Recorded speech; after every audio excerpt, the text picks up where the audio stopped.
আসসালামু আলাইকুম। আমি চলে এসেছি আবার আপনাদের সামনে গুড়া মাছের চচ্চড়ি নিয়ে। এখানে কাচকি মাছ ধুয়ে পরিষ্কার করা হয়েছে, আদা রসুন টসুন সব মশলা দেওয়া হয়েছে, কাঁচামরিচ দেওয়া হয়েছে, এভরিথিং সব মশলাই দেওয়া হয়েছে। এবার আমি হাতে সুন্দর করে মাখিয়ে নেব। তো সয়াবিন তেল দেওয়া হচ্ছে, সয়াবিন তেল দিয়ে আমি হাত দিয়ে মেখে নিতেছি। তো কী আর করার, আমার বাসায় আসলে আমার সাথে একটু টুকিটাকি কাজে হেল্প করা লাগে, কারণ আমাদের ফ্যামিলিতে প্রায় 15 থেকে 16 জন মানুষ, বড় ফ্যামিলি। তা আমি মাঝে মাঝে অফিস বন্ধ হলে মার বাসায় আসি, তা মাকে টুকটাক কাজের হেল্প করি। আজকেও চলে এসেছি মাকে হেল্প করার জন্য।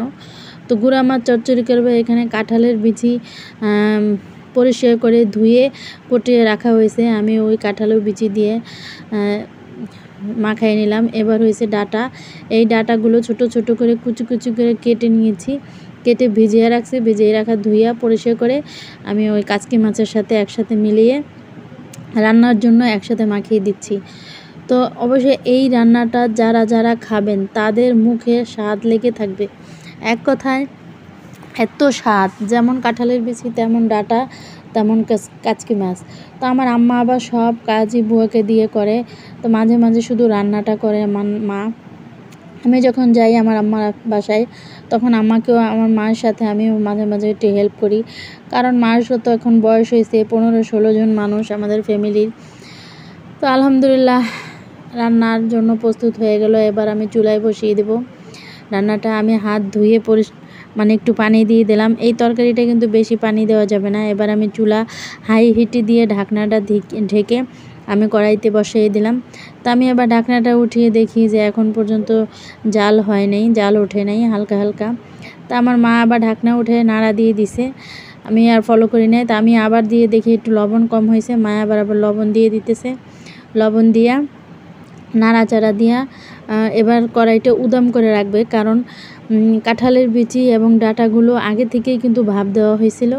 এখন হালকা দেখেন কালারটা কত সুন্দর, আমার এত সুন্দর একটা ঘ্রাণ বেরোইছে, জিভে পানি না এসে পারবে না। আর যারা নাকি চচ্চড়িটা বেশি পছন্দ করেন, তারা এই তরকারি দিয়ে পেট ভরে ভাত খেতে পারবেন, আর কোনো তরকারি আমার মনে হয় লাগবে না। আর আমি যদি এই তরকারি পাই, তার তো কোনো কথাই নেই।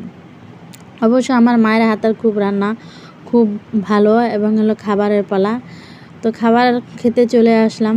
সাদা ভাতের সাথে আছে গুড়া মাছ চচ্চড়ি, আছে লাউ বড়া, আর আছে হাঁসের মাংস দিয়া নারকেল দিয়ে ভুনা করা হয়েছে। তো আমার মা আবার নারকেল দিয়ে হাঁসের মাংসটা খুব পছন্দ করে, গ্রাম থেকে আনা হয়েছে হাঁস। তা হাঁসের মাংসটা কে কে পছন্দ করেন অবশ্যই আমাকে কমেন্ট করে জানাবেন। এবং পাতলা ডাইলটা আমার আম্মুর হাতের এত মজা, আমি যদি কখনো যাই, ডাইল দিয়ে আমার পেট ভরে গেলেও আমি এমনি প্লেটে করে হুদা আমি ডাইল খাই। আমার মায়ের হাতের রান্না এত মজা, সে সকালবেলা নাস্তা খাইয়ে ডাইল চুলায় বসাই দেবে, প্রায় 1 থেকে 1.5 ঘন্টা পর্যন্ত ডাল শুধু জালই হবে। কি আর বলবো, পাতিল ভরে পানি দেবে, জাল দিতে দিতে সে যে পরিমাণে পানি রাখবে ওই পরিমাণে পানি থাকবে। দেখেন সে অল্প করে ডাল রান্না করে 15-16 জন মানুষ যেন সবাই খেতে পারে এইভাবে, কিন্তু সে ডাইলে প্রচুর পরিমাণে জাল দেয় এবং খেতেও খুব ভালো লাগে। এবার হয়েছে লাউ বড়া দিয়ে, আমি লাউ পাতা ভাপা দিয়ে আমি খাবো। আলহামদুলিল্লাহ আমি প্লেটে নিয়ে নিতেছি। এটা কিন্তু ওভেনে ভাপা করা হয়েছে। আমার ভিডিওটা পেজে দেওয়া আছে, অন্য ভিডিও, এটা দেখে নেবেন, ফুল প্রণালীটা দেওয়া আছে। আর এইটার রেসিপি তো আমি দেখাইলামই এইমাত্র, যে ডাটা দিয়া কাচকি মাছ কাঁঠালের বিচি দিয়া চচ্চড়ি। তো অবশ্যই আজকে রান্নাগুলো খুবই ভালো হয়েছে এবং খুবই স্বাদ হয়েছে। আপনাদের সবার দাওয়াত রইল, আমাদের বাসায় আসবেন কিন্তু অবশ্যই আমার মায়ের পাতলা ডাইল আর হাঁস ভুনা খাওয়ার জন্য। তো যে যে আসবেন অবশ্যই কমেন্ট করে জানাবেন। আমাদের বাসায় দাওয়াত রইল আমার মায়ের হাতে রান্না খাওয়ার জন্য। আমার মা অনেক অনেক সুন্দর করে রান্না করে, বিশেষ করে যে বিরিয়ানি রান্না করে, হোটেলের বিরিয়ানি ফেল। আমার সব বোনের জামাই আমার মায়ের হাতে বিরিয়ানি খাওয়ার জন্য পাগল। আমরা 5 বোনের জামাই মনে করেন মায়ের হাতের বিরিয়ানি পাইলে আর কিছু লাগে না। তারা বেড়াইতে আসলেই বলবে তোমার আম্মুকে বিরিয়ানি রান্না করতে বলো। তো আলহামদুলিল্লাহ আমার মা এখনও বেঁচে আছে, আমরা এখনও মায়ের হাতে রান্না খেতে পারতেছি। কার কার মা বেঁচে আছে, কে কে কে কে মায়ের হাতের রান্না এখনও খেতে পারেন কমেন্ট করে জানাবেন। অবশ্যই আমার সাথে থাকবেন, একটা লাইক দিয়ে যাবেন, একটা ফলো দিয়ে যাবেন আমার পেজে।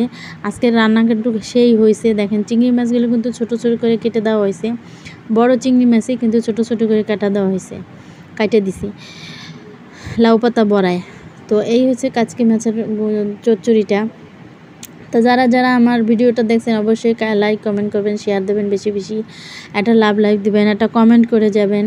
কারণ কমেন্ট করলে হয় কি, আপনার যারা নতুন পেজ আছে, যারা নাকি ভিডিও ছাড়েন, তাদের রিচ বাড়বে এবং আমাকে আপনার মেসেজ লেখেন, এই মেসেজটা অন্য কেউ দেখে আবার আপনাকে একটা মেসেজ লাগবে, আপনাকে একটা ফলো দেবে। তো অবশ্যই আমার পাশে থাকবেন, একটা লাইক দিবেন। আল্লাহ হাফেজ, সবাই ভালো থাকবেন, দোয়া করবেন। আল্লাহ হাফেজ।